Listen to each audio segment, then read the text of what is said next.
আসসালামু আলাইকুম। আবারও একটি নতুন ভিডিও নিয়ে আসলাম। বন্ধুরা সবাই কেমন আছো? আজকের থাম্বনেল দেখে কি তোমরা কেউ কিছু আন্দাজ করতে পারছো যে আজকে কি নিয়ে ভিডিও করতে যাচ্ছি? অনেকেই আন্দাজ করতে পারোনি, আবার অনেকেই আন্দাজ করে নিয়েছো। হ্যাঁ, তোমরা ঠিকই ভেবেছো। আজকে আরও একটি নতুন গাছ নিয়ে ভিডিও করতে যাচ্ছি। সেই গাছটি হলো আঙ্গুর ফল গাছ। আমার অনেক শখের গাছ হলো আঙ্গুর ফলের গাছ। আমার ছোট্ট একটি শখের ছাদ বাগান রয়েছে, অনেকেই জানেন। তো আমি আমার শখের ছাদ বাগানে আঙ্গুর ফলের চারা রোপণ করব, সেই জন্যে আঙ্গুর ফলের চারা নিতে এসেছি।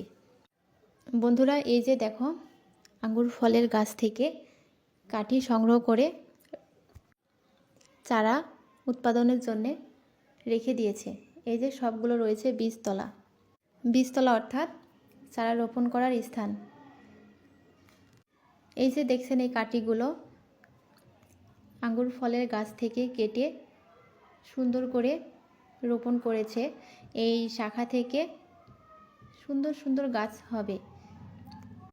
আমি বেশ কিছুদিন আগে থেকেই চারাটি নেওয়ার জন্যে এসেছিলাম, বাট চারা পাইনি। বলেছিল যে জানুয়ারি মাসের শেষে ফেব্রুয়ারি মার্চের শুরুতে চারা পাওয়া যাবে। অর্থাৎ আমি এখন এসেছি ফেব্রুয়ারির মাঝামাঝি অবস্থায়। এই যে সবাই দেখতে পাচ্ছেন যে কাঠিগুলো রেখেছে কাঠি কলম করার জন্যে। বেশ কিছু চারা হয়ে গেছে, সবগুলো হয়নি। এগুলো এক জায়গা থেকে আরেক জায়গায় রোপণ করা যাবে না, কেননা অনেক ছোট চারা রয়েছে। এছাড়াও নার্সারিতে আরও অনেক ধরনের ফুল গাছ রয়েছে, ফলের গাছ রয়েছে। এই যেগুলো দেখতে পাচ্ছেন জিও ব্যাগে করে অনেক ধরনের চারা রেখেছে। এটা পেয়ারা চারা, নাম না জানা অনেক বিভিন্ন ধরনের ফুল ফলের গাছ রয়েছে। এগুলো বেদেনা চারা, কত সুন্দর রয়েছে তাই না? আমার বাসায় বেদেনা গাছ রয়েছে, তাই আমি বেদেনা চারা নিব না। এই যে দেখতে পাচ্ছেন বন্ধুরা, বেদেনা গাছ থেকেও কলম করা হয়েছে। এত ছোট গাছেও কলম তৈরি করেছে। আজকে আমি শুধু আঙ্গুর ফলের চারাটাই নিব, সেই জন্যে আর কোনো চারা নিব না। এই যে কত সুন্দর ফুল হয়েছে দেখো বন্ধুরা, অনেক সুন্দর তাই না? চলুন সামনের দিকে আপনাদের সবাইকে দেখিয়ে দিই। এই যে আঙ্গুর ফলের চারা রয়েছে, এটা কি গাছ জানি না, নাম না জানা গাছ।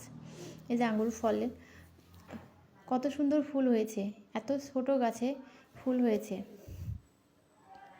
এই যে কত সুন্দর করে বেরি দিয়ে দিয়েছে, যাতে সূর্যের তাপটা সরাসরি গাছের ওপর ইফেক্ট পড়তে না পারে, কেননা এখন ফাল্গুন চৈত্র মাস, অনেক রোদের প্রখর তাপ পড়তে পারে।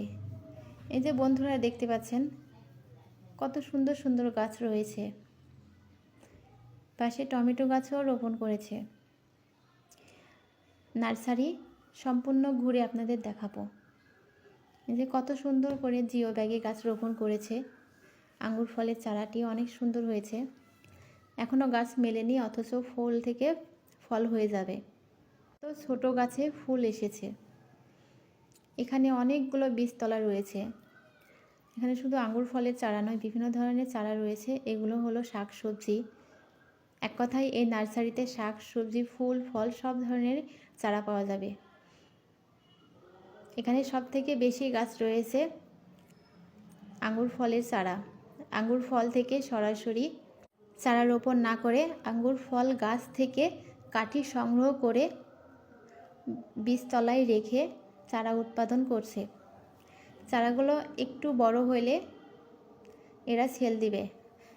আজকেও আমার আঙ্গুর ফলের চারাটি নেওয়া হলো না, আবার 10-15 দিন পরে এসে যোগাযোগ করব চারা নেওয়ার জন্যে, কেননা আমার শখের ছাদ বাগানে আমি আঙ্গুর ফলের চারা রোপণ করবই। বন্ধুরা আজকের ভিডিওটি কেমন হয়েছে অবশ্যই জানাবেন। পরবর্তী আবার ভিডিও নিয়ে আসব। ততক্ষণে আপনারা সবাই সুস্থ থাকবেন, ভালো থাকবেন। আল্লাহ হাফেজ।